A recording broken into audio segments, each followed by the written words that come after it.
네, 잠시 후 수요일 행복한 아침은 연예 소식 전해드릴 건데요. 새로운 코너들이 준비되어 있습니다. 네, 시청자 여러분들이 궁금해하실 새로운 코너 기대 많이 해주시고요. 저희는 광고 후에 돌아올게요.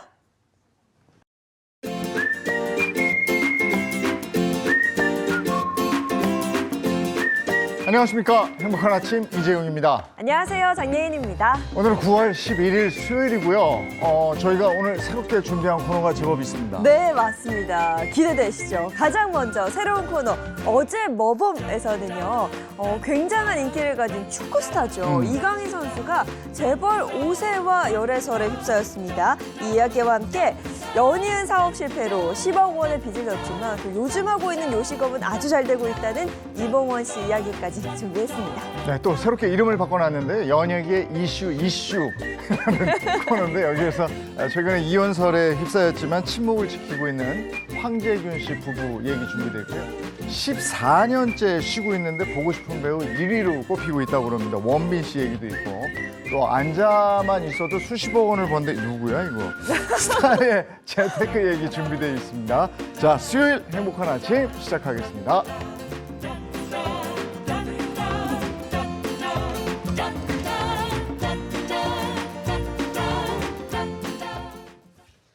화제 이슈를 발빠르게 전해드리는 모닝 브리핑부터 시작하겠습니다. 김성환 시사평론가와 함께합니다. 어서 오세요. 네, 안녕하세요. 안녕하세요. 네, 첫 번째 이슈부터 전해주시죠. 네, 은행권의 가계대출 제한 조치가 대출 실수요자 피해로 이어진다고 하는 논란이 커지고 있는 가운데 이복현 금융감독원장이 어제 은행들이 자율적으로 대출 관리를 할 필요가 있다라고 진화에 나섰다는 소식입니다. 더 강한 개입에서 이제 은행권이 자율적으로 알아서 해라 이런 건데 이복현 원장의 지난 발언하고는 사뭇 달라졌어요. 네, 맞습니다. 지난달 한 방송에 출연해서요. 가계부채 관리를 위해서 대출 금리를 높일 필요가 있다. 이런 입장을 밝힌 적이 있거든요. 그러자 은행권에서 앞다퉈 대출 금리를 올리기 시작했습니다. 그러니까 대출금 실수요자라고 할 수 있는 차주들이 가서 대출을 받으려고 했는데 아닌 밤중에 홍두깨라고 갑자기 대출을 못 해줍니다라는 얘기를 들을 수밖에 없었다고 하는 거죠. 그래서 불과 한 달 전에 입장하고 달라진 이런 상황 때문에 시장에 혼란이 발생한다고 하니까 김병환 금융위원장이 나서서 자율관리를 하라. 이게 바람직하다 이런 입장을 밝혔습니다. 네. 그러자 이복현 금감원장도 이 입장에 동의하는 입장을 이번에 밝힌 것이다. 이렇게 보시면 될 것 같습니다. 이복현 원장의 어제 발언 좀 더 자세히 좀 짚어주시죠. 어제 서울 중구은행회관에서 은행장들과 가계부채 관련 간담회를 가졌습니다. 이 자리에서 이 같은 발언들을 했는데요. 이 원장은 가계부채를 적정 수준으로 관리하지 못할 경우에 경제의 성장에 제약 조건으로 작용하고 국민 경제에 부담이 커질 수 있다. 이러면서 가계부채 관리의 필요성을 강조했는데요. 그렇지만 간담회가 끝나고 난 다음에 기자들하고 질의응답을 하는 과정에서 그동안 세밀하게 입장을 내지 못해서 여러 불평과 혼란을 드려 죄송하다. 이런 사과의 입장을 밝히기도 했습니다. 주택담보대출 관련 심사 기준에 대해서도 긍정적인 평가를 냈다고요? 일단 은행들이 여러 혼란을 겪었지 않습니까? 그런 점에서 은행들이 부채 관리를 위해서 여러 대출 규제 조치를 취하는 부분에 대해서는 평가한다라는 입장을 내놨습니다. 근데 은행별로 지금 대출 기준이 각자 좀 다르거든요. 네. 이것 때문에 오히려 소비자들이 혼란을 받고 있다 이런 얘기도 지금 나오고 있는 상황인데요. 일단은 은행권이 자율적으로 여신 심사를 통해 대출 관리를 할 필요가 있다. 이런 점을 얘기를 했고요. 정부의 이런 부분에 대한 이견은 없다라는 점을 은행권에다가 일종의 이제 신뢰를 심어주는 작업을 했다고 보시면 될 것 같아요.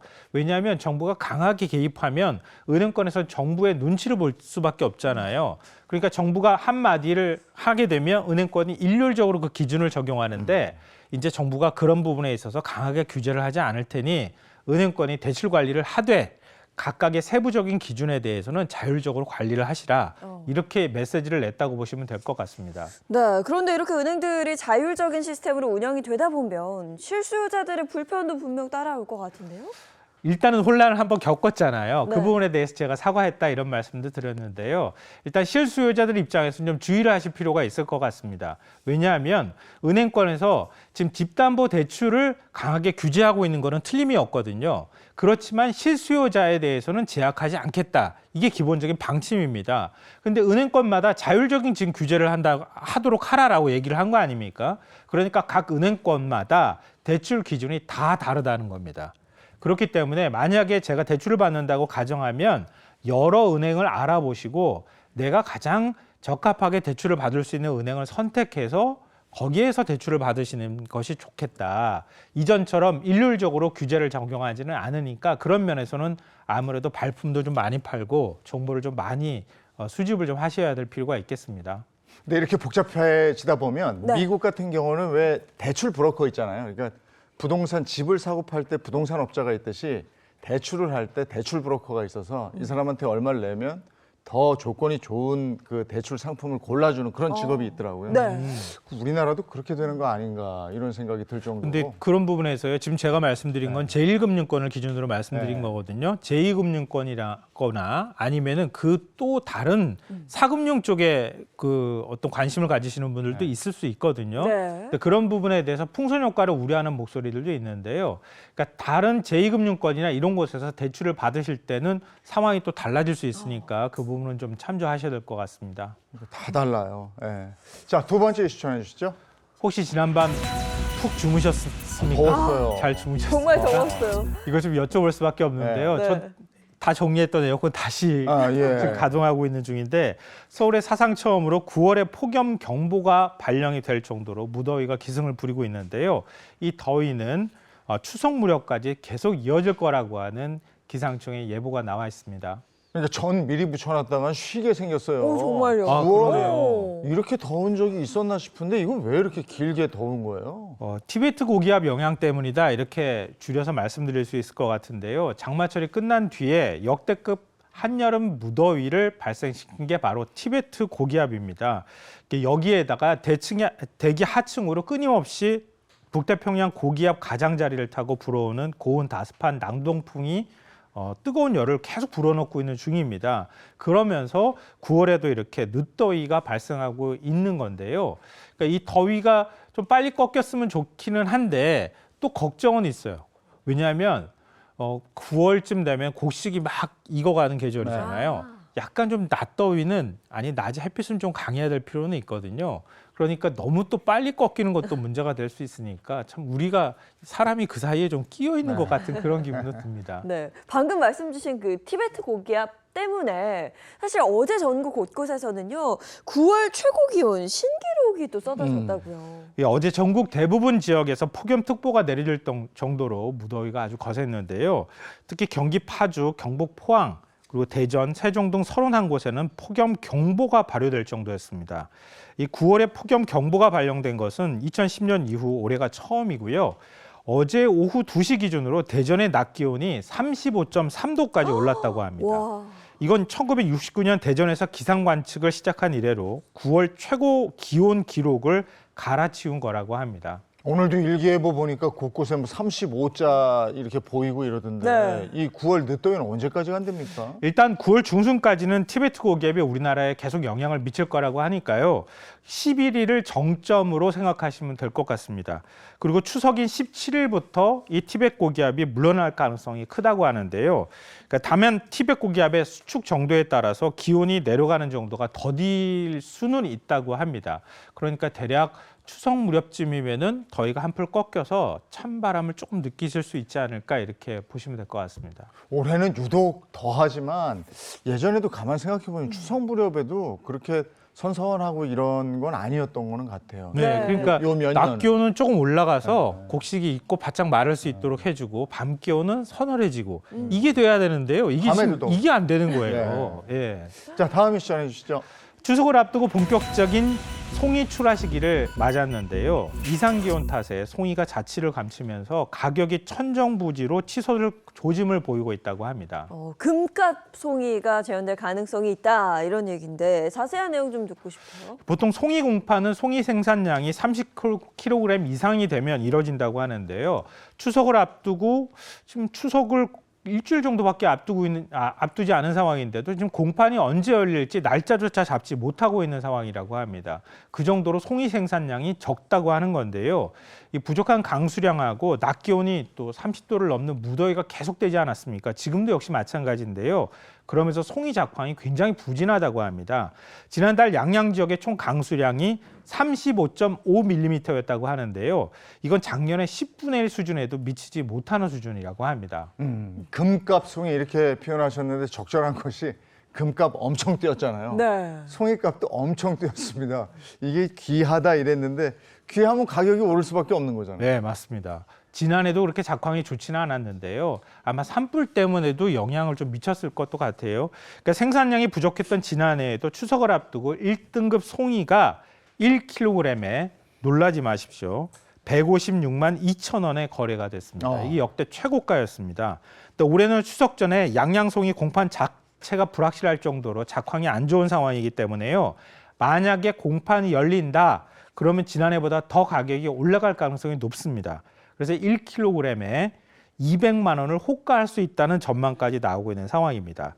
근데 이게 어디까지나 낙찰가거든요. 200만 원이면 소비자가 산다고 가정하면 송이 1kg은 한 얼마쯤 될까요? 한 요만큼 정도라고 볼 수 있을 것 같은데 무게는 또 그렇게 많지 않잖아요. 네. 한 250, 300은 잡으셔야 되지 않을까요? 아니 저거 한 2, 3년 전인가 한 30만 원 정도면 사 먹었던 것 같은데 네. 진짜 금값처럼 올라가요. 금값보다 더 비싼 것 같은데요. 제가 보니까. 작년에도 송이 향도 못 맡아봤는데 올해도 또 그렇겠네. 아, 근데 송이하고 비슷하게 생긴 네. 버섯이 나오기는 하더라고요. 아, 그래도 송이 대체하시면 먹는 어떨까 맛이 있는 건데. 근데 좀 하나 걱정이 있어요. 네. 송이 생산 농가 네. 시름이 얼마나 깊겠습니까? 네. 송이 자체가 없으니까 팔 송이도 없는 거 아닙니까? 네. 소비자 입장에서 송이 맛을 못 보니까 네. 너무 안타깝죠. 그래도 누군가는 또 맛보는 사람들이 많을 거예요. 있겠죠. 네. 예, 다음 이슈 전해주시죠. 아, 두 분은 김천하면 어떤 게 가장 먼저 떠오르십니까? 전 그 김밥집. 네. 김밥 김땡 해븐. 네 글자 그렇죠. 줄여가지고. 네. 네. 그런 가장 거예요? 먼저 예, 이종현 경상부터 김천. 예, 예. 오, 그렇죠. 그렇게 그래요. 생각하. 김천하면 경북 김천이죠. 아, 이게 세대 차인가요? 이런 세대 차이가 두 분 사이에서도 네. 나는데요. 네. 진짜로 세대 차이가 있는 모양이에요. 오. 경북 김천시가 관광객을 늘리기 위해서 관광 트렌드를 이끄는 MZ 세대를 대상으로 설문조사를 했다고 하는데요. 김천하면 떠오르는 이미지가 무엇이냐라는 질문에 김밥 천국이라는 웃기지만 슬픈 답변이 나왔다고 합니다. 김천시는 그렇구나. 그렇지만 이걸 역발상으로 뒤집어서요. 오. 우리 김천하면 김밥 천국이 생각난다니 진짜 김밥 축제를 한번 열어볼까? 이렇게 결정을 했다고 그 합니다. 생각 잘하셨네. 그 예. MZ 세대들의 인식을 역이용한 건데 진짜 잘한 것 같아요. 반응도 좋을 것 같아요. 네, 맞습니다. 그러니까 누리꾼들은 김밥 천국 때문에 축제 아이디어를 얻었으니까 정말 럭키 김천이다. 또 역발상으로 지역을 홍보한다니 김천 대단하다. 김천이 어딘지 몰랐는데 가고 싶어진다. 이런 반응을 보이고 있다고 합니다. 그러자 김천시는요, 한 발 더 나갔는데요. 김천시 유튜브 공식 계정 이름을요, 김천시 괄호 열고 김밥 천국 아님 가로 닫고로 설정했다고 합니다. 네. 김천시는 K 콘텐츠 확산에 힘입어 김밥이 전 세계 곳곳에서 인기를 끌고 있는 상황이라서 이 김천이 김밥 천국이라는 줄임말이 아니냐는 우픈 오해도 우리에겐 긍정이자 행운이 아니겠느냐 이런 입장을 밝혔다고 합니다. 이 김밥 지금 축제가 제가 좀 날짜를 찾아보니까요. 10월 26일부터 시작하더라고요. 오. 이제 남았으니까 추석 잘 보내시고요. 10월 달에 김천에 가셔서 김밥 천국 한번 맛보시면 어떠실까 싶습니다. 그 네. 대표곡이나 홍보대사는 왜 그 노래 있잖아요. 잘 말아줘, 꾹 오, 눌러줘. 그죠. 예, 예. 자두. 옆구리 터지지. 아, 자두인가? 네. 그거 하면 되겠다. 그리고 각 지역도 있죠. 구미 같은 경우에는 젤리 축제 같은 거 하면 될 것 같고요. 오. 그다음에 고양시는 고양이 축제 하면 되지 않나? 그러네요. 이런 가지고 그렇게 하면? 그런데 그런 것도- 맞습니다. 두 분 말씀하시는 거 이런 재밌는 발상을 내면 지역 관광객들을 끌어들일 수 있는 유인 효과를 만들 네. 수가 있는데요. 혹시 또 다른 지역이 있지 않을까 하는 생각하시는 분들이 있으실 것 같은데 네. 충남 공주입니다. 공주는 밤인데. 공주라고 하는 이름 그 자체는 옛날에 충남 지역에 일종의 경주, 뭐 충주 이런 것처럼 일종의 주가 그 뭐랄까 우리 지역 중심을 의미하는 거거든요. 충남 지역의 지역 중심이라는 의미에서 공자를 사용해가지고 공주 이렇게 쓰는 건데요. 요즘에 이거는 제가 이렇게 설명하면은 오래된 세대로 취급받습니다. 공주하면 우리 프린세스 공주 그 생각하시는 공주? 분들 많이 있어요. 그래서 공주 페스티벌이 열린다고 합니다. 백제 공주 하면 되겠네. 그렇죠, 그렇죠. 네. 네, 맞습니다. 충남 유일의 야간 관광 특화 도시로 선정된 공주시가 야간 관광 특화 도시 조성 사업의 일환으로 공주 페스티벌을 연다고 하는데요. 지난 8월부터 매달 다양한 공주 축제를 진행하고 있는데 예를 들면 물의 공주, 빛의 공주, 백제의 공주 이런 다양한 콘셉트와 공주처럼 꾸밀 수 있는 프로그램이 마련되어 있다고 합니다. 우리 공주는 어떤 모습일까 궁금하신 분들은 진짜 공주를 한번 다녀오시면 어떨까 싶습니다. 예, 지역 축제가 정말 그 지역의 특징, 상징적인 축제였으면 좋겠어요. 근데 지적은 가보면 다 비슷비슷하다 이러는데 네. 그렇지 않게 좀 했으면 좋겠다 싶습니다. 오늘 모닝 브리핑 여기까지 하겠습니다. 김성환 시사평론가와 함께했습니다. 고맙습니다. 네. 고맙습니다.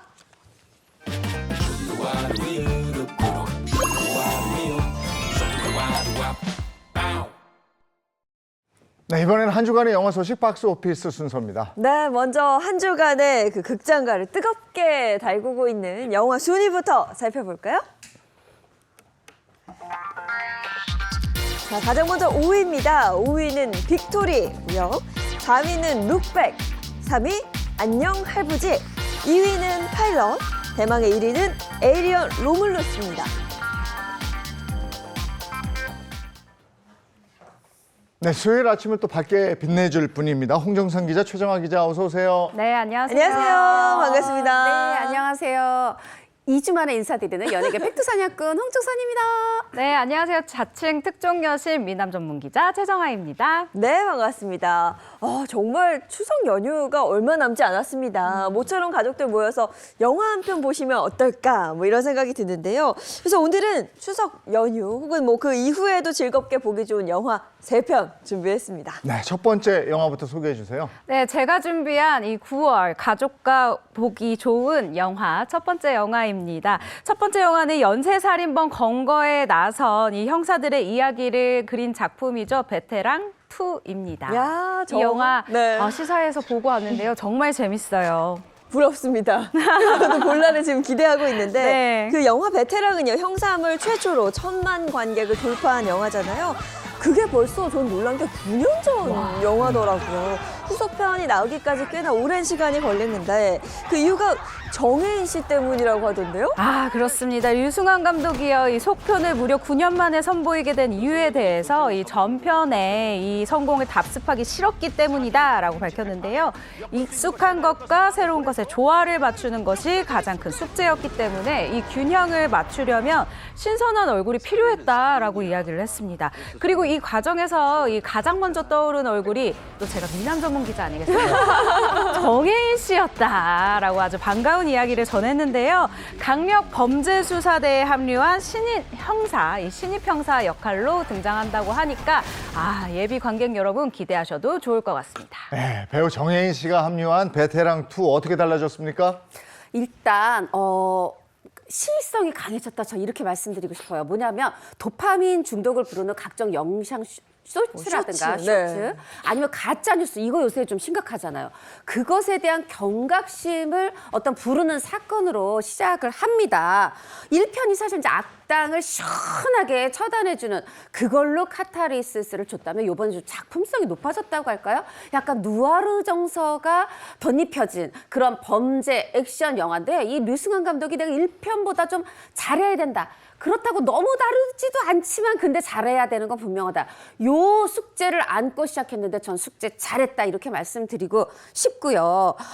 지금 조금 아까 얘기했을 때 최정아 기자가 이 강력 범죄 수사대 막내로 정혜인 씨가 투입됐다고 했잖아요. 액션 잘하냐고요. 너무 잘합니다. 세상에 제가 무술 감독님께 들었는데 선이 너무 예뻐서 얼굴 선만 예쁜 게 아니라 무술을 하는데 무술선이 너무 예쁘다. 그리고 대한민국에서 무술하는데 액션하는데 감정 연기 동시에 되는 제일 잘하는 배우가 황정민이다. 말하자면 그냥 거의 액션의 투탑이 출연했다. 이렇게 자랑을 하시더라고요. 근데 여기서 또 키워드가 우리가 황정민 씨 잘하는 거 알고 정혜인 씨가 과연 형사기만 할까? 이거 비밀이라 말씀 못 드리는데 이게 지금 영화 하이제킹부터 시작이 됐죠. 이제 금요일 개봉으로 바뀌었어요. 이 9월 13일 이번 주 금요일입니다. 극장에 가서 정혜인의 정체, 황정민의 연기 다시 한번 확인해 주세요.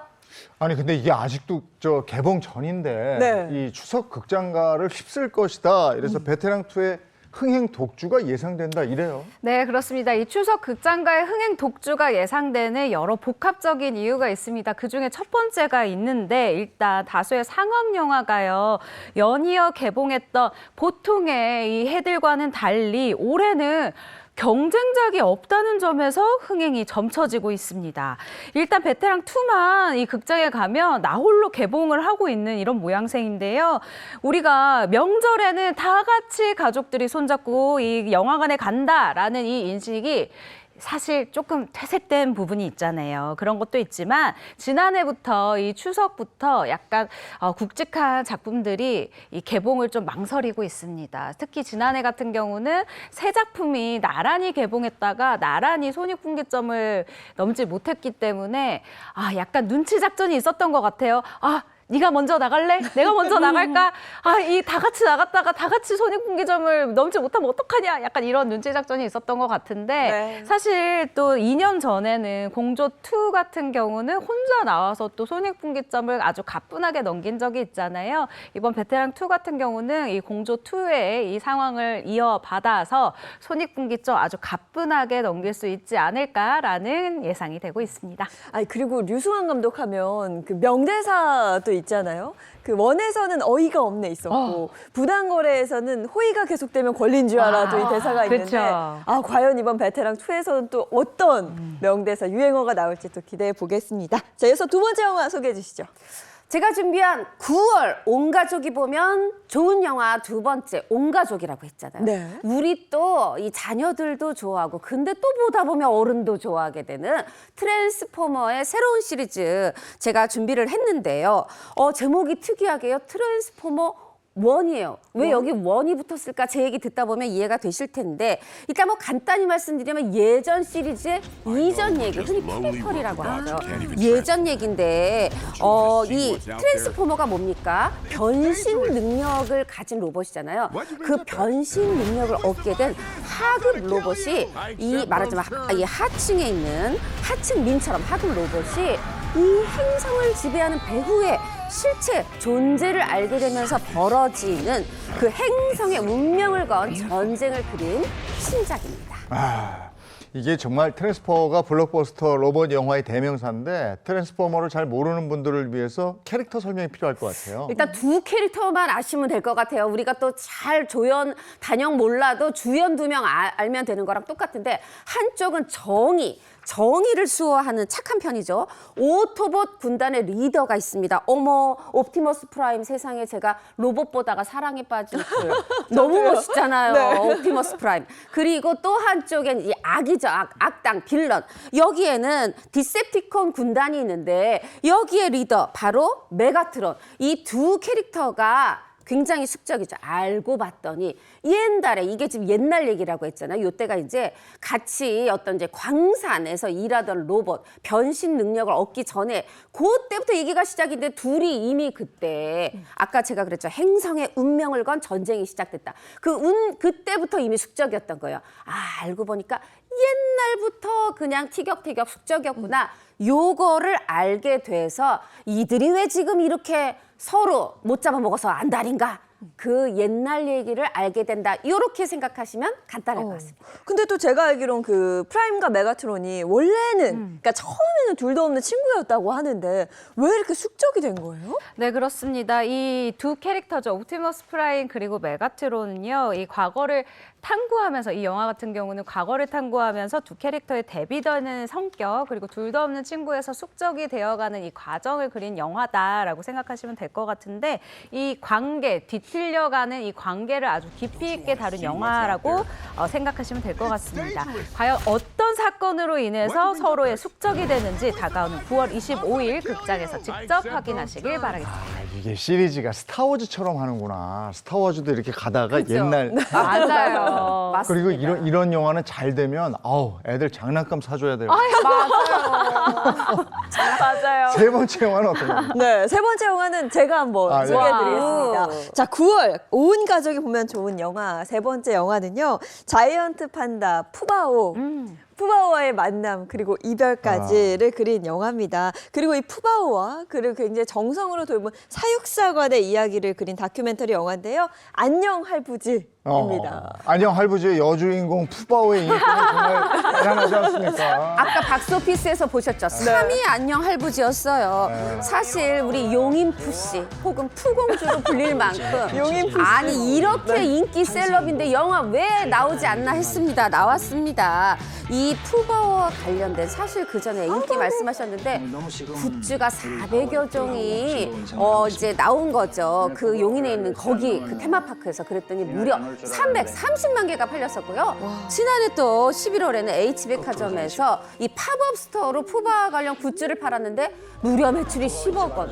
억억 소리 났는데 그 억억 소리가 극장에서도 들릴지 일단 박스오피스 3위로 포전하고 있습니다. 네, 한 마리의 동물이 탄생부터 이별까지 이렇게 많은 사랑을 받고 또 그 이야기가 영화로 만들어진 건 정말 푸바오가 처음이 아닐까 싶어요. 네, 그렇습니다. 이 여주인공인 푸바오 중국에 갔기 때문에 한국에 없잖아요. 이 중국에 가기 전까지의 비하인드를 담고 있는데 그렇기 때문에 이 영화를 보신 관객들 사이에서는 손수건이 아니라 수건을 준비해서 가라. 눈물을 왕창 쏟는다라고 이 후기가 아주 가득합니다. 이 흥행에 힘입어서요. 미국, 캐나다 그리고 홍콩, 스페인 등 해외에서도 이 흥행 열기를 쭉 이어갈 예정이라고 합니다. 아, 그렇군요. 네, 베테랑 2, 트랜스포머 1, 안녕 할부지까지 영화 소식이었습니다.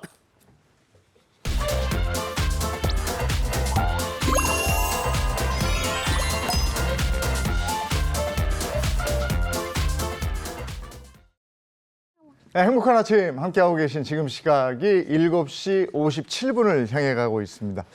이제 오늘 새롭게 선보이는 코너인데요. 어제 뭐봄이라는 코너를 저희가 준비했는데 개그맨 박은영 씨 함께합니다. 어서 오세요. 안녕하세요. 여러분 핫한 연예계 소식 놓치지 않을 거예요. 하루라도 연예계 핫한 소식을 그냥 지나치면요. 밤새 잠을 못 자는. 그래서 오늘도 밤을 새고 온 화그냥 막그냥 연예 소식 뭐야 그냥 연예계 덕후 박은영입니다. 아니 어쩐지 은영 씨 아침부터 너무 쾌하더라고요. 더워서 잠을 못 잤나 했더니 지금 꾸벅꾸벅 조는 거 보세요. 또 연예계 소식 챙기느라고 잠을 못 잤군요. 맞습니다. 방금 제가 혹시 졸았나요? 그래도 제가 이렇게 나온 이유는요. 우리 행복한 아침 시청자 여러분을 위한 시청자 여러분을 의한 그런 소식 아주 핫한 소식 제가 발빠르게 한번 또 준비를 해봤거든요. 여러분들 진행만 아주 그냥 쏙 뽑아왔으니까요. 기대하셔도 좋을 것 같습니다. 채널 고정하세요. 아무리 그래도 방송사에 올 때 트레이닝복을 입고 오나 했더니 아이고 밤샜어요. 자, 자칭 타칭 연예계 덕후 은영 씨가 준비한 어제 뭐봄 오늘 첫 번째 소식은 어떤 겁니까?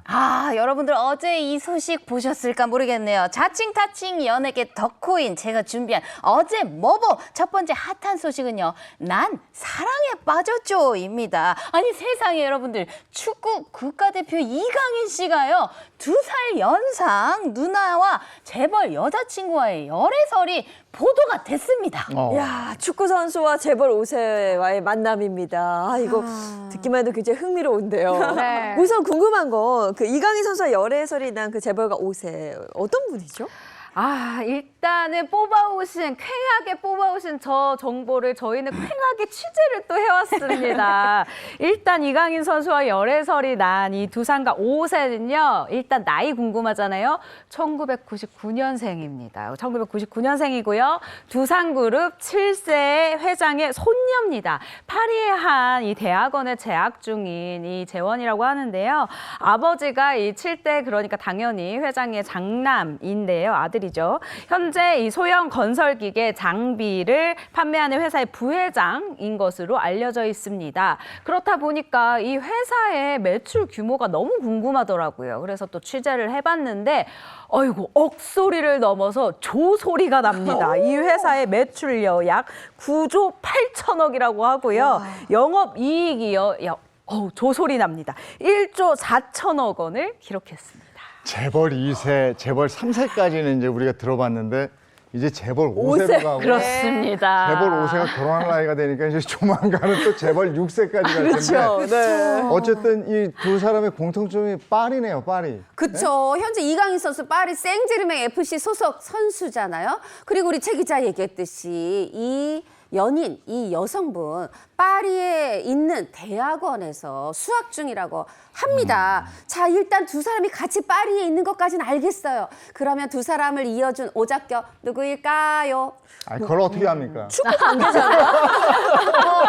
그거는 제가 살짝 알 것 같은데 제가 알기로는 두 사람의 오작교 바로 네. 이강인 씨의 친누나로 알고 있는데 맞나요? 가족. 이야, 연예계 덕후 어제 잠 못 잔 보람이 있네요. 있어요. 맞습니다. 어떻게 하셨어요? 친누나요? 이강인 선수의 친누나가 이 지금 파리에 있다고 그래요. 어머, 또 이렇게 파리에 해외에 있다 보면 이렇게 현지인들이 한인 모임을 하고 그 한인 모임에서 누나가 먼저 이 여성분을 만나서 같이 또 여자끼리니까 언니 동생 하면서 친해지고 친해진 다음에 그 여성분을 내 남동생에게 소개해 주면서 아, 두 사람 만났는데 이거 서로를 알아본 것 같아요. 빠르게 진행이 됐다고 합니다. 그러면 저 연예계 덕후시니까 은영 씨가 두 사람 그럼 뭐라고 부를까? 누나라고 부르나? 애칭? 제가 그것까지 한다면은 돗자리를 깔아야 될 것 같습니다. 그런데 두 사람 애칭으로 추정되는 게 있는데요. 바로 크로아상입니다. 그래서 크루아상? 네, 일단 그렇다면 왜 크루아상으로 거론이 되느냐 이 부분을 우리가 추측을 또 해볼 수가 있는데 일단 이 열애설이 난 여성의 SNS에 또 들어가 봤습니다. 이 SNS에 들어가 봤더니요. 크루아상 이모티콘이 딱 찍혀 있는 거예요. 그런데 과거 이강인 선수가 또 자신의 SNS에 뭘 또 찍어놨느냐 이게 또 중요하잖아요. 크루아상과 또 이 하트 이모티콘, 이 하트가 또 중요하지 않습니까? 이거는 나는 티를 냈다. 티를 냈다. 냈네. 많이 냈네. 기침과 사랑은 숨길 수가 없다라고 생각이 드는데 이 하트 이모티콘을 올렸다가 삭제한 적이 있습니다. 이런 정황으로 봤을 때 이 재벌 여자친구와 사랑을 이 이모티콘을 그리고 신호를 메시지를 주고 받다가 아 이거 너무 티난다 싶어서 딱 삭제를 한 게 아닌가라는 추정이 되고 있습니다. 크로아상 매일 먹어도 맛있고 참 달콤하고 이강인 씨 눈에 이 연인이 그렇게 보이는 것 같은데 크로아상 너무 아무리 팔이라고 해도 긴데 앞에 크루로 부를지 뒤에 아상으로 부를지 괜히 저 혼자 막 이런 상상도 있다니까. 아니 근데 뭐 크루아상도 크루아상인데 은영 씨가 어떻게 알았어요? 조사를 밤새 찾은 거 아니에요 SNS? 밤을 새서 졸립니다. 대단합니다. 아니 그렇다면 열애설의 주인공이 된 두 사람 가장 중요한 건 이제 인정을 했느냐 이 부분이거든요. 일단 제가 앞서 말씀드릴 때 추정됩니다라고 말씀드렸잖아요. 예리하신 분들은 아셨겠지만 일단 인정, 확답은 하지 않았습니다. 이강인 선수 측은요. 먼저 이번 열애설에 대해서 확인 중이다라고만 이야기를 하고 별다른 입장을 전하지 않았거든요. 그리고 이어서 두산그룹 측에서도 사생활이라 확인이 어렵다라고 애매모호한 답변만 내놨습니다. 하지만 이 두 사람이 파리에서 데이트를 즐기는 듯한 이 사진이 포착이 돼서 화제를 모으고 있는 건데요. 이 사진을 보면요. 이 두 사람 뭐 레스토랑에서 아주 다정하게 저녁을 먹거나 어깨동무를 하면서 길거리를 걸어가고 있는 이 아주 다정한 분위기를 연출하고 있습니다. 그렇군요. 알겠습니다. 어제 모범. 다른 소식은 뭐가 있습니까? 네, 자칭 타칭 연예계 덕후인 제가 준비한 어제 모범 두 번째 소식은요. 바로 실버타운 빨리 입주입니다. 이게 무슨 소리냐? 스스로 방이동 독거노인을 자처한 우리 배우 조인성 씨. 어머머머. 아니 지금 생활에 너무나도 만족을 해가지고 결혼 생각이 없는 대신 농담으로 이런 말을 했다고 합니다. 난 누구보다 빨리 실버타운에 들어가겠다. 그게 더 나을 수 있다. 이런 얘기를요. 야, 아침부터 충격적인 소식이에요. 아니, 그러니까요. 그 조인성 씨 어머니도 이런 이야기 하신대요. 아이가 있으면 데려와라. 이렇게까지 말씀을 하신다고 하네요. 네, 일단 그 실버타운 어딘지 알려주시면 그 옆 호수 제가 일단 먼저 예약하고 싶고요. 일단 어머니가 얘기하신 것처럼 그만큼 조인성 씨의 결혼을 많이 바라고 있다, 아이를 바라고 있다라고 해석하시면 될 것 같습니다. 조인성 씨의 어머니는요, 평소 조인성 씨에게 성실하게 일하는 것은 누구나 할 수 있다. 그런데 사람들은 성실하게 잘 놀지를 못한다. 얘야, 너는 성실하게 잘 놀아라. 잘 놀지 못해서 사고가 많이 나는 것 같이 느껴진다라고 이야기를 했다는 거예요. 그런데 조인성 씨 정말 어머니의 이야기를 잘 듣는 아들이었던 것 같습니다. 뭐 이거 결혼을 뭐 못하는 건지 안 하는 건지 뭐 아주 헷갈리게 하는 홍기가 꽉 찬 43살의 아들인데요. 이 조인성 씨에게 오죽하면 어머니가 아이는 하나 있어야 한다. 아이나 하나 데려와라 라고 이야기를 하셨다고 합니다. 이거 어머니 마음은 속도 위반이라도 해서 결혼을 좀 했으면 하는 거고. 근데 조인성 씨는 마음만 딱 먹으면 바로 연애할 수 있는 거 아니에요? 그러게요. 그러니까요. 마음만 딱 먹으면 그냥 될 것 같은데 저도 그렇게 생각하는데 본인 생각은 좀 다른 것 같아요. 왜 그러냐? 아무래도 본인이 조금 자신이 없다 이런 부분이 있다고 그래요. 그럼 아니 도대체 어디가 자신 있어? 얼굴에선 찾아볼 수가 없잖아요. 뭐냐 하면 아무래도 내가 연하를 만날 가능성이 있는데 내 유명세 빼고는 말하자면 내가 경쟁해야 되는 다른 젊은 남자 대비 내가 무슨 경쟁력이 있겠나? 나도 이제 늙는구나 이런 생각한다고 하는데 뭐 예전에 뭐 이런 얘기했어요. 조인성 씨가 예전에 그 이제 감독님들이 저한테 너 너무 이상하게 생겼다고 했다. 뭐 이런 외모 망언을 했었는데 이 지금 실버타운 빨리 입주 망언은 제가 정말 너무 놀라서 어젯밤 밤잠이 안 오더라고요. 아니 조인성 씨가 뭐 스스로 경쟁력이 없다? 전혀 공감이 되지 않는 네, 공감할 수 없는 말입니다. 근데 사실 인연이라는 게 원래 어디서 어떻게 만날지 모르거든요. 특히 결혼할 인연 같은 경우에는. 근데 조인성 씨 이상형이 어떤지. 일단 조인성 씨의 데뷔 초 이상형은요. 청바지가 잘 어울리는 여자입니다. 청바지가 잘 어울리는 여자 어렵죠? 많은 뜻이 있죠. 쉽지 않죠. 쉽지 않아요. 그 다음 쉽지 알아 않아요. 내가 밥을 먹어도 배 안 배 안 나와. 나오는 여자. 쉽지 않아요. 불가능해요. 그렇습니다. 청바지가 입어도 배가 안 나와요. 사실은 잘 어울리는 여자인데 지난 2017년도입니다. 한 방송에서 밝힌 이상형은요. 처음에는 잘 몰랐지만 보면 볼수록 은은한 매력이 있는 여성이라고 이야기한 적이 있는데요. 조인성 씨 멀리 저 찾지 마세요. 저도 연하입니다. 예. 연하예요? 예. 바로 수습은 다음 소식입니다. 다음 소식 바로 전해보도록 하겠습니다. 어제 모범 세 번째 소식은 제가 한번 성대모사로 한번 준비해봤는데요. 망했다. 시꺼웠어. 맞습니다. 하지만 이제는 더 이상 망하지 않고요. 사업의 성공 가도를 달리고 있는 분이시죠. 바로 개그계 사업의 아이콘 이봉원 선배님인데요. 우리 이봉원 선배님이 사업으로 힘들어하실 때 우리 박미선 씨의 도움을 받았다고 합니다. 그래서 네. 빚을 갚았다고 해요.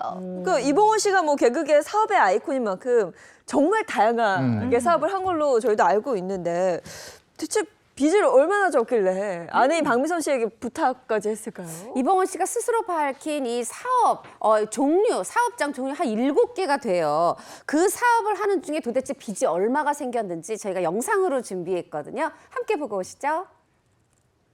빚내서 한 거니까. 또 빚내서? 근데 말아먹었지. 그러지 말아먹지. 어느 정도 빚이야 그러면 거기서 몇십억?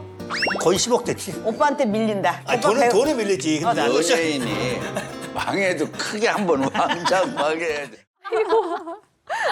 아니 어떤 사업을 했는데 10억 빚을 진 거예요?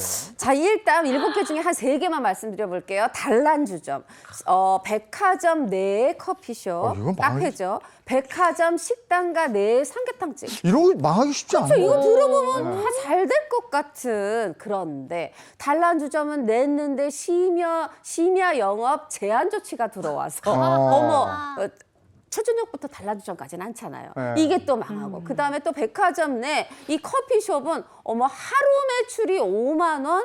왜냐하면 백화점에 손님이 없었대요. 이거 어떤 백화점인데 이게? 거기다가 드디어 나 이제 제대로 분양 받았어. 그냥 이렇게 백화점 내 식당가에 삼계탕집 분양을 받았는데 어머 시작도 하기 전에 백화점에 또 부도가 났답니다. 아이고. 예전에 이봉원 씨 스스로 밝힌 별명이 있어요. 뭐예요? 누수. 수도 계속 새. 그래서 본인이 사업의 누수.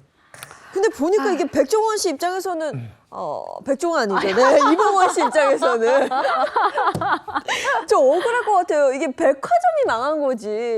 내가 뭘 잘못한 건 없는 것 같아요. 입점 업체들까지 다 이렇게 되는 거죠. 그렇죠. 그쵸. 근데 빚이 10억 원이면 사실은 그 이자 내는 것도 이게 만만치 않거든요. 아유, 그쵸. 이 이봉원 씨가 사업 실패로 이 냈었던 이자만 해도 이 수백만 원이라고 하거든요. 이 구체적으로 얼마인지 제가 차마 말할 수 없어서 영상으로 준비해봤습니다. 함께 보시죠. 그러면 그 세월이 꽤 길었잖아. 일단 빚이 있어가지고 계속 그 차 망해가지고 빚이 이자만 한 달에 막 700씩 들어갔으니까 이자만. 아우 이게 도저히 안 되겠더라고. 그러면 미선이한테 손을 안 내밀었어? 집이 내 앞으로 안 돼 있잖아. 대출을 못 받으니까 내가 엄마가 앞으로 내가 해줬으니까 대출 좀 집담보를 해줘라. 대출을 받아라. 원금하고 이자를 같이 까는 걸로. 이거 너무 이자가 비싸니까 은행에 받아서 그렇지. 다 한꺼번에 갚고 내가 원금 이자를 같이 깎게 한 달에 얼마씩. 그 애 좀 해주더라고 그걸. 대단하네. 그래서 그걸 한 10년 동안 갚았지 내가 원금하고 이자를 까는 걸로 해가지고. 그렇죠. 어려울 때 힘이 돼주는 건 부부밖에 없는 거죠. 근데 이봉원 씨가 이렇게 사업을 많이 하다 보니까 또 쓸데없는 오해를 받고 이런답니다. 아유, 그쵸. 이봉원 씨가 받는 오해 사실 남자로서 가정으로서 굉장히 마음 아픈 오해인데 박미선 덕분에 먹고 산다라는 이 꼬리표입니다. 사실 굉장히 이 부분이 마음이 아플 것 같은데요. 이 부부의 일은 부부만 아는 거잖아요. 이 외부 사람들은 잘 알 수 없는 부분이거든요. 이 방송에서 비친 모습으로 이 이봉원 씨를 향해서 식충이 거머리라고 대중이 비난을 했다고 합니다. 이런 비난이 계속됐지만 이봉원 씨 항상 아유 그러려니 하고 넘겼다고 하는데 그리고 박미선 씨에게 이렇게 부탁을 했다고 해요. 더 이상 방송에서 내 얘기를 하지 말아달라라고 얘기를 했다는 건데 박미선 씨가 이봉원 씨의 부탁, 이 뜻을 다 알아듣고 더 이상 방송에서 남편의 이야기를 하지 않았다고 합니다. 네, 뭐 어쨌든 지금 하는 사업은 굉장히 잘 된다고 들었는데요. 맞습니다. 본인이 그 이제 예전에 방송에서 얘기를 했어요. 하루 매출이 450만 원. 그리고 주말에는 웨이팅 팀만 30팀에 달할 정도로 나 이제 실패 아이콘 아니야. 나 성공의 아이콘으로 불러줘. 사업 잘 돼가고 있다고 얘기를 했습니다. 아니 사실 이 정도면은 거의 천안에서 이런 정도의 유명세를 탄다는 거는 그 천안의 마스코트 호두 과자와 맞먹는 그런 유명세입니다. 그렇죠. 그리고 한때 450만 원, 한때 웨이팅 30팀이 아니에요. 중요한 건 지금 7년째 이걸 해오고 있다는 거. 이거 잘 되고 있는 거잖아요. 그래서 좋은 제안을 받았다고 그래요. 근데 저 이거 조금 불안한데 백화점에 식당가에 입점하라는. 백화점. 안 돼요, 안 돼요. 이거. 그런데 요거 또 아내 박미선 씨한테 얘기도 하지 않았다고 하네요. 아니 이봉원 씨의 사업 확장 소식 박미선 씨를 몰라요? 네, 그렇습니다. 월요일에 방송된 채널A의 한 방송을 통해서 이봉원 씨가 이 사업 확장 소식을 방송을 통해서 전했다고 하는데 이 미선이는 모른다. 다 하고 난 다음에 이야기를 하려고 한다라고 이야기를 했습니다. 이제는 박미선 씨도 알겠네요. 이 사업 확장 소식을. 근데 이봉원 씨 혹시 사업할 때마다 박미선 씨한테 비밀로 하고 뭐 오픈하고 뭐 이런 건 아니겠죠? 3번, 4번, 5번, 6번, 7번 이렇게 막 망해봐요. 그 아내한테 한다 그러면 아내가 이번엔 응원할 이거 안 되잖아요. 그러다 보니까 얘기를 하지 않고 일단 다 준비를 해놓고 마지막에 통보를 한다. 아내는 우려하지만 나는 그래도 한다. 이걸 뚝심이라고 해야 되겠죠? 사업을 통보하는군요. 이봉원 씨가. 와, 근데- 방금 근데 요즘 박미선 씨하고 연락도 자주 안 해요? 아니, 뭐 이거 사이가 나빠서가 아닙니다, 여러분. 사이는 아주 좋다고 하고요. 현재 박미선 씨와 각집살이 중이라고 해요. 그리고 일단 이 두 분의 마인드가 아유, 이 정도 살면 무소식이 희소식이에요 라고 얘기를 한다는 거예요. 각집살이를 하다 보면은 아유, 어련히 잘 살고 있겠지라고 마인드를 갖고 있다고 합니다.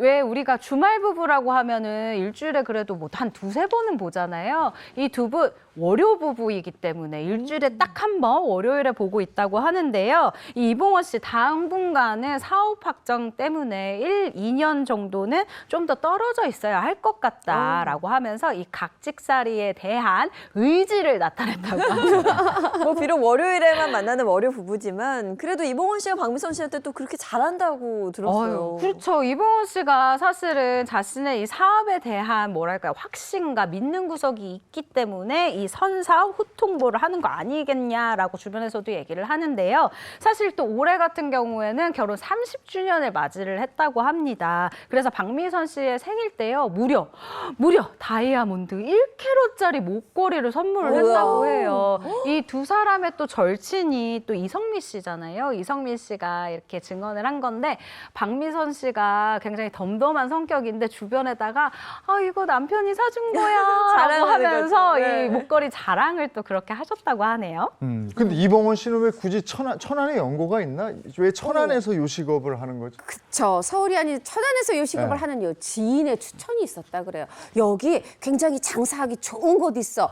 근데 이거 지금 맞았던 거잖아요. 지금 잘 돼 가고 있으니까요. 근데 이봉원 씨도 그래, 내가 서울이 아니라 지역에서 내가 내 실력을 검증받아보는 것도 좋겠다 이렇게 생각을 했다고 하는데, 사실 우리가 지역 행사 이런 잘 되는 이유가 연예인 보면 사실 서울보다 훨씬 반가워해 주시고 이봉원 씨가요, 이 바지 맞아. 사장 이거 얼굴 마담이 아니라 거기서 직접 요리하면서 딱 지키고 있다고. 터줏대감처럼. 그래서 잘 되는 게 아닌가 싶습니다. 네, 천안 가면 한번 가봐야겠네요. 네, 지금까지 어제 모범이었습니다.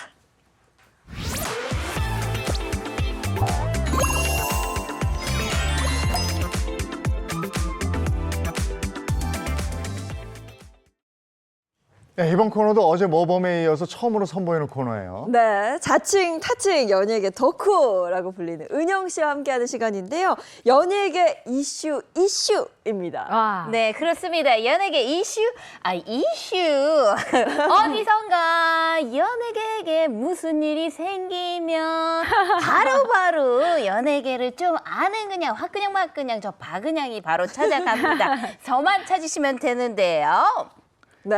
이번 한 주에도 연예계의 다양한 사건 사고들이 스타들을 웃고 울게 했잖아요. 네, 맞습니다. 연예계 정말 흥미로운 소식들 굉장히 많았는데요. 제가 거기에서 아주 쏙쏙 뽑아가지고 연예계 이슈 한번 날카롭게 파헤쳐 보도록 하겠습니다. 자, 그럼 연예계 이슈 첫 소식부터 가겠습니다. 네, 연예계 이슈 첫 번째 소식입니다. 유부남이 새벽까지인데요. 유부남이 새벽까지 과연 그 주인공 누구냐? 바로 티아라 출신 가수 지연 씨와 결혼은 가수 지연 씨와 결혼을 했던 야구 선수 황재균 씨입니다. 황재균 씨, 근데 지금 그 가을 야구 그 시즌을 앞두고 있는 굉장히 중요한 상황인데, 이런 상황에서 황재균 선수가 새벽까지 술자리를 가졌다는 거죠. 네, 그렇습니다. 황재균 선수가 밤새 술자리를 가진 사실 지난 1일 한 온라인 커뮤니티를 통해서 밝혀졌는데요. 워낙 유명 선수이기도 하고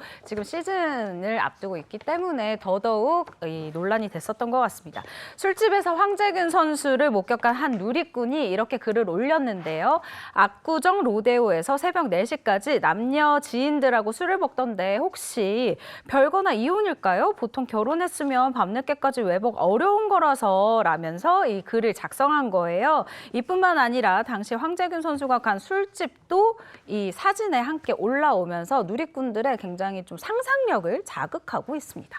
논란이 될 만한 술집은 일반 술집은 아닌 모양이죠. 이게 어떤 술집인가요? 이 황재균 선수가 방문한 술집이 뭔가 좀 이성을 만나서 어우러지는 분위기의 술집이다. 뭐 흔히 말하는 헌팅 포차다. 이런 주장이 제기가 됐습니다. 헌팅 포차라고 말하기보다는 제가 알기로는 포장마차 특유의 그런 감성이 있는 그런 술집으로 알고 있습니다. 제가 여기를 좀 알아봤는데 여기 연예인들이 굉장히 많이 갑니다. 특히 가수 신화 이민우 씨의 친누나죠. 그 친누나가 여기를 또 운영을 하는 야장포차라서 연예인들이 굉장히 많이 오는 그런 핫플레이스로 알고 있습니다. 윤영 씨는 사진 보자마자 알았어요? 사실 제가 소시적 스텝을 그쪽으로 좀 밟은 적이 있습니다. 저도 사실 여기 많이 가봤거든요. 여기 갈 때마다 굉장히 늦게까지 또 영업을 하고요. 그리고 연예인들을 볼 수가 있어서요. 굉장히 핫했던 그런 플레이스였습니다. 오영 씨 얘기 본인이 맞아요? 연예인인데. 맞아요? 맞습니다. 또 제가 팩트 체크해 보면 맞고요. 가수 이민우 씨의 친누나가 운영하는 포차 맞고요. 이제 이 황재균 선수가 8월 31일 날 경기를 대전에서 마쳤어요. 그리고 서울로 올라왔고 9월 1일 날 새벽 6시까지 이런 남녀 지인들과 술을 마셨던 겁니다. 이렇게 은영 씨가 연예 덕후라서 그런지 눈이 좀 퀭하게 그쵸? 잘 알아낸 또 이유가 있네요. 그렇다면 이번 논란에 대해서 황재균 선수 측의 입장은 어떤가요? 그것도 궁금해요. 네, 일단 선수 측에서는 이렇게 얘기를 했는데요. 8월 31일 대전 경기가 끝나고 나서 서울에 올라와 그러니까 9월 1일 오전까지 술을 마셨다고 하더라. 그런데 9월 1일은 경기도 훈련도 없던 휴식일이었다. 경기에 지장이 있던 상황은 아니었다라고 상황을 정리를 했습니다. 그리고 이성들과 술자리를 가졌었다라는 이 목격담에 대해서는요. 누구랑 마셨는지에 대한 부분은 이 선수의 사생활이기 때문에 이 구단 측에서 그러니까 뭐 대신 입장을 전하기는 조금 곤란하다라고 이야기를 했는데요.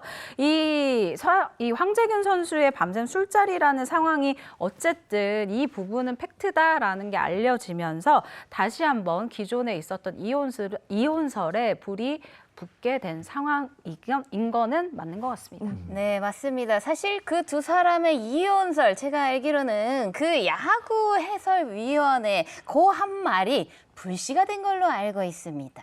맞습니다. 야구 이 해설위원회 그러니까 생방송 도중에 방송을 라디오로 나갔는데 그때 개인 채널도 이제 함께 이제 열어놓고 이제 해설을 하는 상황이었어요. 이때 이제 6월 25일이었는데 롯데 자이언츠랑 기아 타이거즈가 경기를 하고 있었습니다. 그때 어떤 아주 민감한 단어, 황재균 이혼한 거 알아? 라고 옆에 캐스터한테 황재균 이혼한 거 알아? 이 말을 한 게 안 그래도 이제 그 전에도 이게 N차 이혼설이잖아요. 이혼설이 이제 있었는데 또 한 번 더 불거지게 돼요. 아니 근데 그게 야구 중계 방송 중에 그렇게 민감한 얘기를 한다고요? 그쵸. 말씀드린 것처럼 방송이 되고 한 건 아니고 이제 방송 중간에 쉬는 시간이에요. 그러니까 라디오로는 나가지 않았고 근데 이 개인 채널이 열려 있었는데 그거를 의식을 못하고 이제 그 얘기를 황재균 이혼한 거 알아? 이러니까 캐스터가 깜짝 놀라서 기사 나왔어요. 그러니까 이게 사실이냐? 물은 거죠. 그랬더니 국장님한테 얘기 들었어. 시합 때 좀 이렇게 말하자면 이 표현이 좀 빌빌거리죠. 부진한 이유가 있더라고 이러면서 집안이 시끄러운데 이 활동이 선수 경기가 잘 되겠어? 이런 취지의 얘기를 한 겁니다. 이게 이제 말하자면 마이크 꺼진 줄 알고 했는데 이제 요런 게 됐었던 거고 요런 일이 있었기 때문에 그 누리꾼 분도 유부남도 매일도 아니고 가끔 사정에 따라서 새벽까지 지인들과 마실 수 있죠. 지인의 이성 지인도 있을 수 있는데 요런 일들이 있었기 때문에 진짜 이혼한 거 맞아? 요런 의구심에 이제 사진을 올리고 글을 쓴 게 아닌가 제 개인적인 의견입니다. 아니 근데 마른 하늘의 날벼락도 아니고 지연 씨나 황재균 씨 입장에서는 정말 얼마나 황당했겠어요. 이 부분은 제가 아마 이 기자들 중에서 이 방송을 가장 먼저 듣지 않았을까라고 제가 장담을 할 수 있을 것 같은데 이 온라인 커뮤니티에 올라가자마자 제가 바로 취재를 시작을 했습니다. 그런데 이제 제가 확실하게 말씀을 드릴 수 있는 건 일단은 이 해설위원이 황재균 씨에게 직접 미안하다, 잘 알지 못하는 내용을 얘기를 했다. 그러니까 내가 경솔했다라고 사과를 한 것으로 알고 있고요. 이 사과와 관계없이 어쨌든 황재균 씨는 본인 그리고 내가 사랑하는 부인이잖아요. 이 사랑하는 부인에 대해서 이런 이야기를 어쨌든 방송이든 아니든 이렇게 이야기를 한 부분에 대해서 굉장히 그 지인들과 있는 자리에서 좀 화가 굉장히 많이 났었던 것으로 저는 알고 있어요. 그래서 이게 법적으로 갈 뻔했으나 어쨌든 이 야구계가 좁기 때문에 황재균 씨가 이 부분을 굳이 법적 공방까지 가지 않은 것으로 저는 알고 있고요. 어쨌든 이렇게 이혼설의 불씨가 굉장히 커질 뻔했는데 이거를 진압한 것은 황재균 선수 측이 아니라 아무래도 이 경기를 해야 되니까요. 이쪽으로 조금 더 능한 것은 연예인인 지연 씨 측인 것 그렇죠. 같아요. 그렇기 네. 때문에 지연 씨 측에서 먼저 나섰는데 일단 전 소속사 관계자가 이 연예인 이 연예부 기자들에게 이 응대를 했습니다.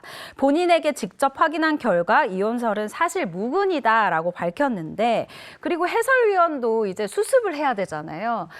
내가 오해를 했다, 내가 잘못했다라고 공식적으로 사과를 하면서 해프닝으로 이제 좀 마무리가 되는 모양새가 됐습니다. 네, 사실 뭐 두 사람 모두 다 이렇다 할 뭐 뭔가의 명확한 입장문을 발표를 하지 않았기 때문에 제가 또 N차 이혼설이라고 이야기를 한 거거든요. 이제 이 덕후 쪽에서 연예계 이게 사건, 사고 요런 분야뿐이 아니고 팩트뿐이 아니고 이제 해설까지. 그렇죠. 그렇게 가는군요. 꿰뚫고 있어요. 네. 일단 제가 조금 안타까운 점이 있다면 일단 지연 씨가 전 소속사 관계자의 입을 통해서 아유 저희 그런 거 아니에요라고 얘기를 해서 일단 이 이혼설이 잠잠해지긴 했지만 사실 이 정도로 계속해서 이혼설이 피어오르고 있으면 SNS나 이제 글을 한 번 정도는 올려준다면 이런 이혼설 정말 루머들이 한 번에 잠재워질 수 있지 않을까라는 생각이 들어요. 그래서 이 부분이 침묵을 계속해서 유지할 때는 아니다라는 이런 생각이 들고요. 앞서 이혼의 불씨의 진화에 나섰던 지연 씨가 또 티아라 데뷔 15주년 기념글을 이제 게시를 하면서 데뷔곡이었던 거짓말을 올렸어요. 근데 저는 이 부분은 그럴 수 있다고 생각하는데 누리꾼들이 또 상상력을 막 발휘하는 거예요. 거짓말? 황재균이 거짓말을 했다는 거야? 이러면서 막 또 상상력에 또 불씨를 또 자극하는 이런 모양새가 돼가지고 참 여러모로 이 부부 곤란하겠다라는 생각이 들고 있는 요즘입니다. 네, 그렇다면 다시 불거진 이혼설에 대해서 두 사람의 입장 발표를 안 한 거죠, 지금은? 네, 입장 발표 없고요. 근데 물론 두 사람도 입장 발표하면 좋겠지만 저는 좀 입장 발표 나올 때까지는 우리도 조금은 기다려주자. 네. 또 두 사람이 뭔가 좀 사정이 있지 않을까? 거기까지입니다. 네. 자, 연예계 덕후 은영 씨가 또 다른 소식을 알아왔습니다. 밤새 알아온 연예 이슈 어떤 소식입니까? 네, 연예계 이슈 바로 두 번째 이슈는요. 나는 이제 지쳤어요. 땡벌입니다. 벌써 14년째 연기를 개점을 했는데 휴업을 하고 계시는 분이죠. 바로 원빈 씨 때문에 제가 정말 기다리다 지쳤어요. 와, 원빈 씨가 쉰 지가 벌써 14년이 됐다는 것도 놀랍습니다. 맞아요. 마지막 영화가 아저씨였는데 이게 2010년이었거든요. 그러다 보니까 우리가 이제 14년째 배우 휴업 중이다. 조금 좋지 않게 표현하는 분들은 돈 많은 백수 14년째다. 뭐 이제 이런 얘기를 하고 있는데 그런데 오늘 아이고 뭐 한두 해 된 것도 아닌데 백수 10주년도 아니고 왜 아이템이 됐느냐. 세상에 여론조사가 있었는데 다시 보고 싶은 배우 1위를 한 것도 모자라서 무려 47%가 이제 원빈 좀 다시 보고 싶어.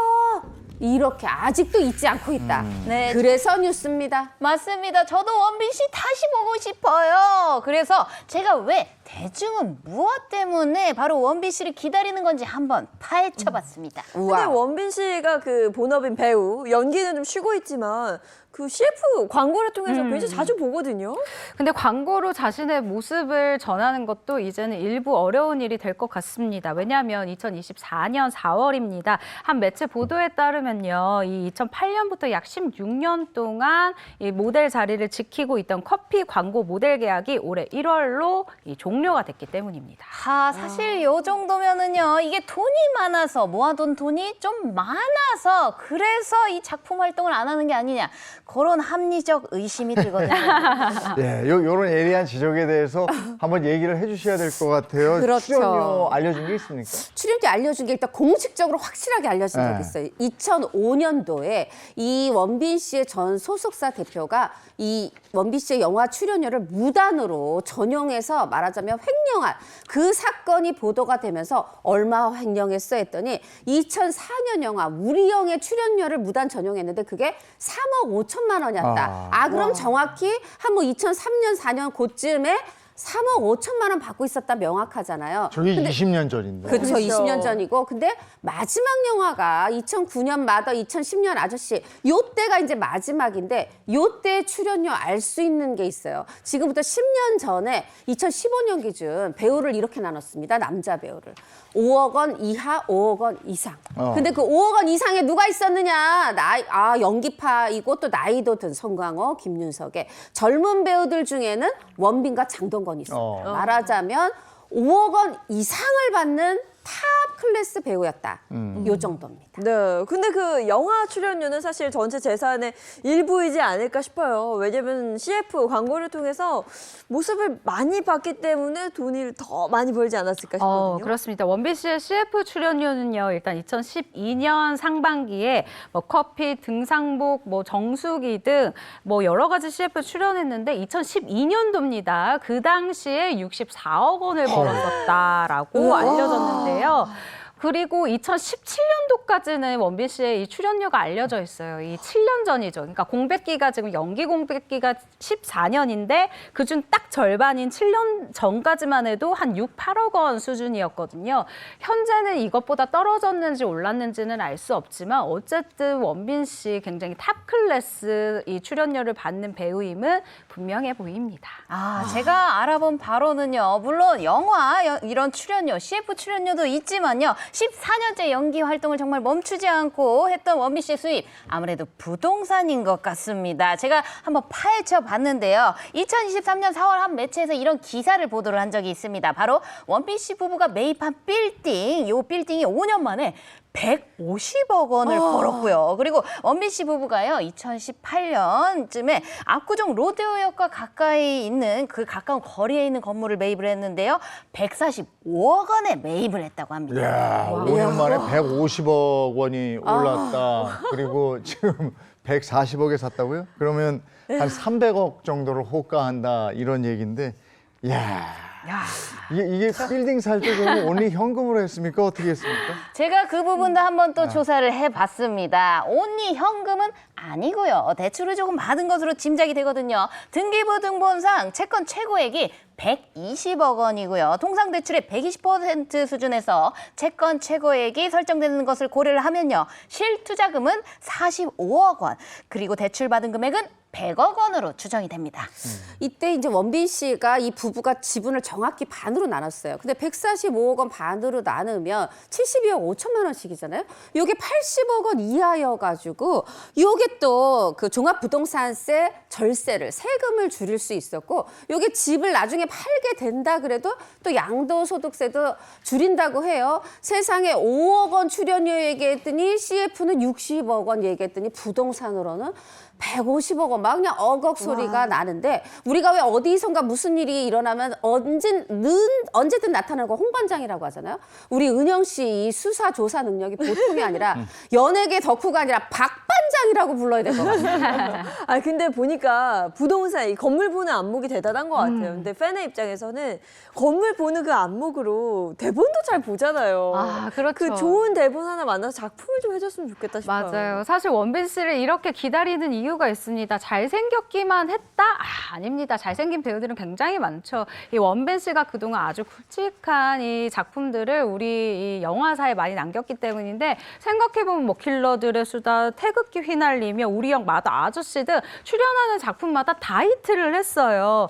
이 앞서 이 연령별 득표율 한 설문조사를 살펴보면요. 19세에서 29세까지 약 40%가 원빈 씨의 컴백을 기다리고 있다라고 얘기를 하는데요. 원빈 씨의 이 출연작들이 여전히 이 N차 관람이 되고 있음을 나타내는 부분입니다. 네, 알겠습니다. 자, 그럼 다음 연예계 이슈 전해주시죠. 네, 연예계 이슈 세 번째 이슈는요, 바로 남극 여행입니다. 요 남극 여행, 최근 여행 그 너튜버죠, 빠니버틀 씨가 방송인 노홍철 씨와 또 여행을 갔다 왔는데요. 남극을 여행할 때 1인당 왕복 비행기 가격이 2,600만 원이라고 밝혀서 굉장히 화제가 되고 있습니다. 그런데 여기에서 더 놀라운 사실이 있거든요. 바로 전체 여행 경비인데요. 그 전체 여행 경비가 심지어 또 전액 또 그분이 부담을 한 건데 경비가 6천만 원이라고 합니다. 와, 이 남극 여행 한번 가보고 싶었는데 비행기 값이 만만치가 않네요. 그런데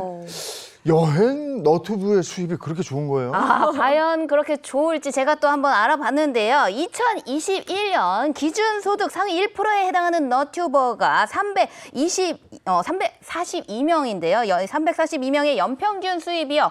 7억 원이 넘는다고 조사가 됐습니다. 그리고 와. 최근 노홍철 씨와 이렇게 여행을 같이 했던 그 빠니보트 씨, 그분의 여행 경비 그 수입을 한번 찾아보니까요. 2022년 한 달에 50만 원만 벌어도 뭐 숙소비는 벌겠다라는 생각으로 이 너튜버를 시작을 했는데요. 이미 회사 생활 수입의 두세 배가 됐다라고 본인의 수입을 언급을 한 적이 있습니다. 그러니까 이게 2년 전이니까요. 지금은 얼마가 됐을지 더 벌 것으로 추정이 되고 있습니다. 지금 살짝 계산을 해봤더니 그 남극을 간다는 게요. 편도로만 비행기 값만 해서 1,300만 원이 든다는 거죠. 일단 이 비행기 가격이 이렇게 비싼 이유가 있었습니다. 이코노미석이 아니라 비즈니스석을 이 기준으로 했을 때 가격이라고 해요. 그러면 왜 비즈니스석을 골랐을까? 그것도 이유가 나름의 이유가 있었는데요. 그만큼 이 여정이 굉장히 길고 고됨을 알 수가 있다라고 합니다.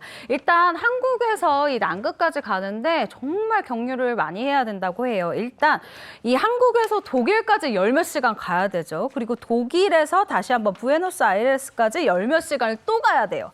그리고 이 시간만 해도 30시간이 넘는데 이 도착해서 도착, 이 공항에서 공항, 이 경유지에서도 또 대기를 해야 되잖아요. 이 시간도 엄청나다고 하고요. 여기서 끝이 아니라 이 부에노스아이레스에서 우스아이아까지도 또 7시간에서 8시간이 또 걸린다고 합니다.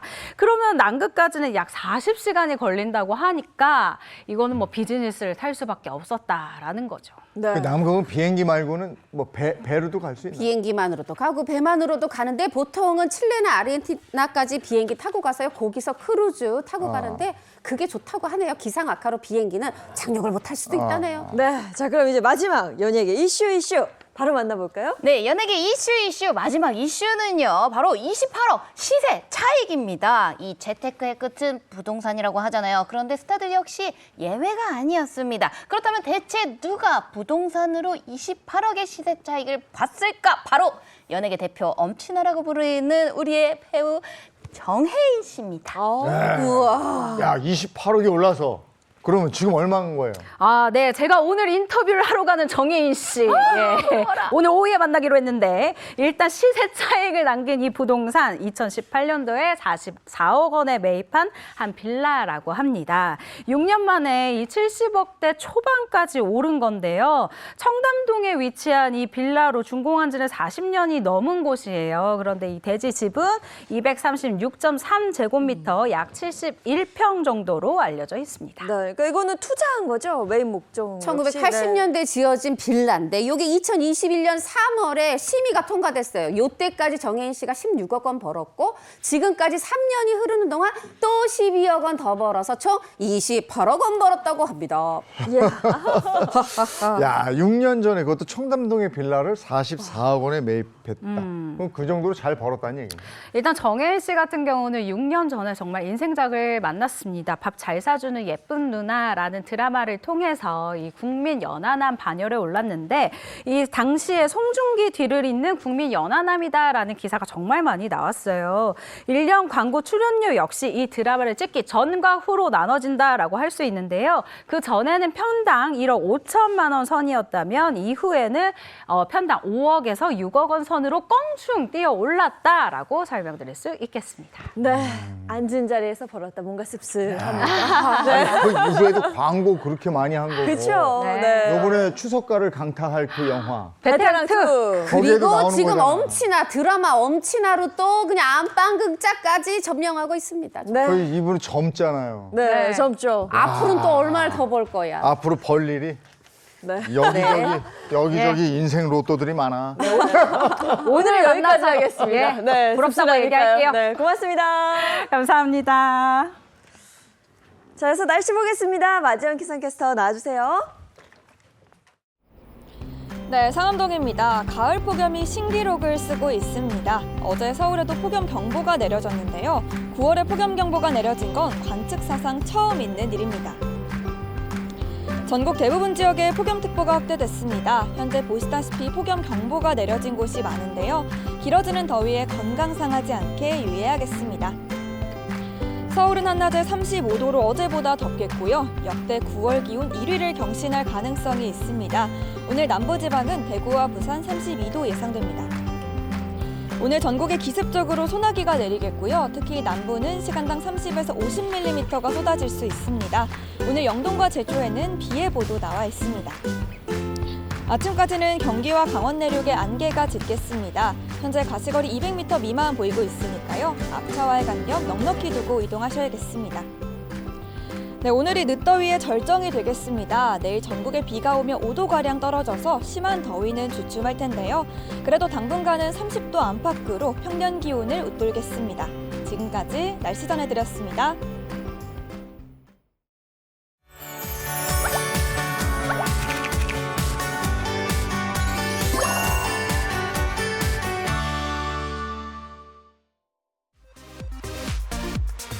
세계적인 오페라 축제 아레나 디 베로나의 오페라 투란도트 오리지널판이 100년 만에 처음으로 내한 공연을 펼칩니다. 이번 공연은 한국 이탈리아 수교 140주년을 기념해 10월 12일부터 19일까지 서울 올림픽 체조경기장 K스포돔에서 선보이는데요. 세계적인 수준의 오페라 스타 군단을 비롯해 500여 명의 출연진이 참여하는 압도적인 스케일로 준비되고 있어 많은 기대를 모으고 있습니다. 오늘도 한낮에 35도. 더워요. 굉장히 덥습니다. 오늘도 건강관리 잘 하시고요. 저희는 내일 아침 7시 30분에 돌아올게요. 행복한 아침, 행복한 하루 되십시오. 고맙습니다. 고맙습니다.